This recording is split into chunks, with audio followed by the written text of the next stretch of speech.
Oh, now where to begin with this? Life has taken several strange turns for me, but this is most certainly the strangest. Hurtling through space, even when you don't know you are doing it, is a rather strange way to start a story, even for me. Yet here we are. I appeared in the darkened hull of a spaceship, a hauler of some description it appeared, but that is where my knowledge of spacecraft ends, I am afraid. Laying opposite me was a young Rhodian, whose name turns out to be Ruzan. Uzan is a relative newcomer to life on the road in the galaxy, it would seem. He is quick with his guns, though. We are both confused as to how we got here and why we are here. But the questions would have to wait, as we were quickly surrounded by what I assumed are the ship's crew.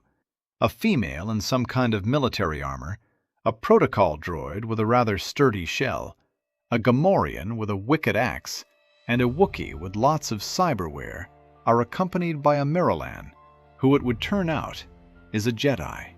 A strange kind of standoff ensues as we are interrogated as to how we ended up on this ship, the Mule, and where the captain, one Elwood Esther, was.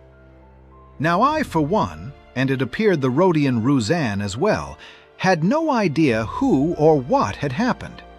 In one place at one time, and then in another place, and possibly time, the next. So the standoff continued, for what seemed like an eternity, but was probably a matter of seconds, until the unmistakable sound of chaos broke out, echoing through the corridors, as warning klaxons went off, warning of another danger, this one from outside the ship. We all made our way to the cockpit, still all rather guarded as to who was who, but the bigger danger was coming from outside in that oh-so-terrifying expanse, as an electrical storm ripped into us. Thankfully, a few of the people here could fly this rather, custom-built ship, and although we took a few hits from the storm, we managed to crash land on a nearby planet.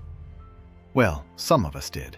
The Rhodian, Gamorrean, droid, and the Wookiee once more vanished, leaving me with the other two, the woman in armor, Alara, and the Jedi Ilias, and no real idea why.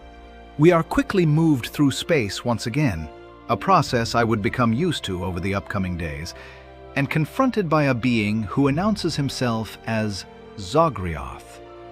He explains that this is mostly his doing, and that if we are to stop Umgal, we must win this game and lay claim to the crown of Don Delva. Now at this time, not much of this made much sense to me. Umgal is a being of disease and destruction, as old, if not older, than the Mortis gods, though. So that's bad. It is then I notice that others have joined us in this chamber, all seemingly friends with Alara and Ilias. A Derelium warrior named Sash, a Tapani noble named Baron Conrad, and an Ortolan medic, Vox. All seem friendly, although the power armor of the Derelium adds an unwelcome buzz to my brain on occasion. After brief introductions, we are told that we are now a team, and we must complete several games in order to claim the crown and complete the set of artifacts needed to stop the extra-dimensional threat. My luck had changed slightly, it seemed, as this team I had been added to not only had more members out there, somewhere, but had 3 of the 4 items needed for victory. And all 4 items have extremely high values. Starting to move through this game world, I call it that as it was never truly apparent if it was an actual planet of some creation of this Zogrioth. But nonetheless, we wandered on, searching for our first game. Before that would happen, though, we would stumble on a rather strange scene. Well, in hindsight, not that strange, but at time, a ravine lay before us with 2 cages mounted on one side, each cage containing a captive, the Gamorrean, Klon from the Mule, and a woman dressed in bounty hunter armor and carrying high-quality weapons. Her name would later be revealed as Vespa Vance. We investigated the cages, which had no apparent locks, but before we could act, and seemingly from nowhere, a huge, monstrous avian creature loomed over us, clearly intent on eating the imprisoned duo, and us along the way if necessary. The creature roared, a terrible and gut-wrenching noise which vomited forth two armored combatants. They appeared to be the beast's previous meal, but now they fought for their devouring master. A truly horrific sight and prospect. A frantic firefight broke out, but we managed to free the two prisoners, and with some impressive gunplay from my new colleagues, we downed the bird and its regurgitated forces. Klon and Vespa joined us as we explored the area more, discovering that whilst this was a battle with a reward, it was not part of the game, although everything happening to us affected the outcome. It was then we found our first game, and it was not quite what we expected. Entering a clearing, we came upon a huge statue set against a cave entrance. The statue animated and in a blue glowing light that was a little too reminiscent of a past experience for me, asked us to choose our fate. Now this had the obvious dramatic effect it required, and we firmly focused on the options. Answer a series of questions or face a deadly beast in a fight to the death.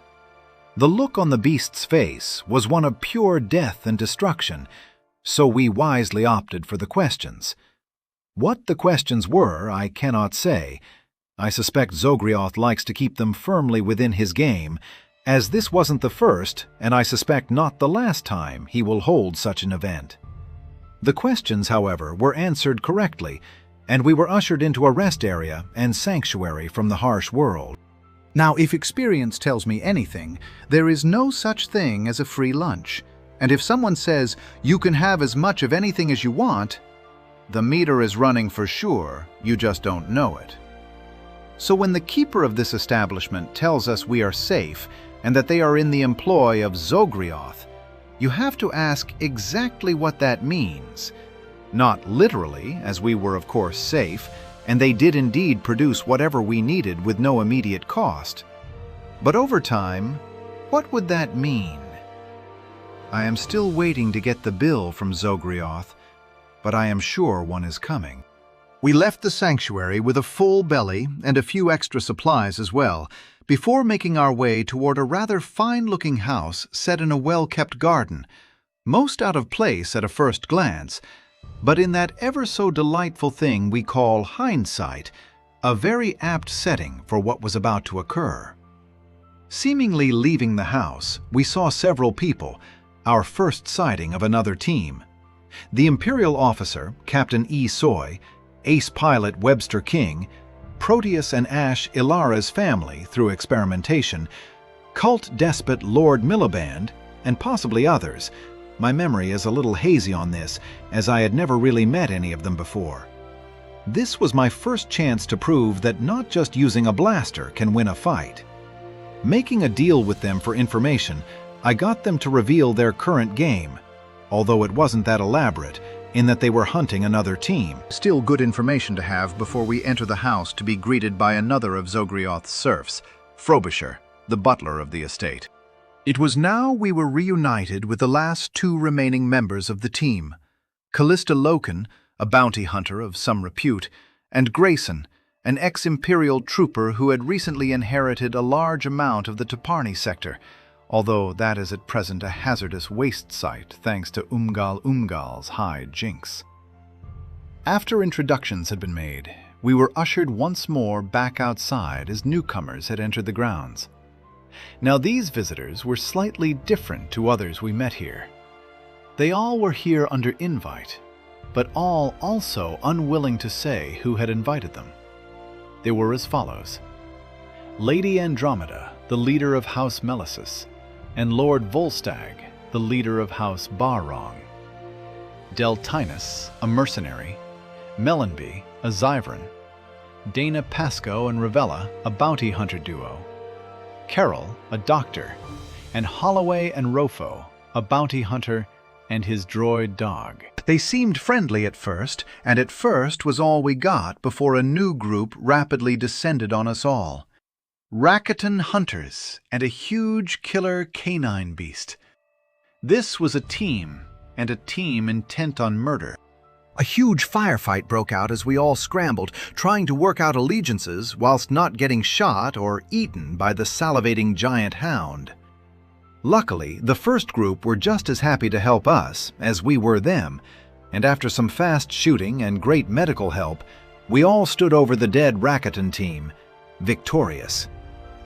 The celebrations were short-lived outside, as a fiery sky quickly advanced upon us, and Frobisher informed us that a firestorm was imminent, and we should retire to the dining room for refreshment. With the threat of the sky burning up and raining down brimstone on us, this was certainly the best offer we were going to get, so we all entered the mansion. Little did we know that some would never leave.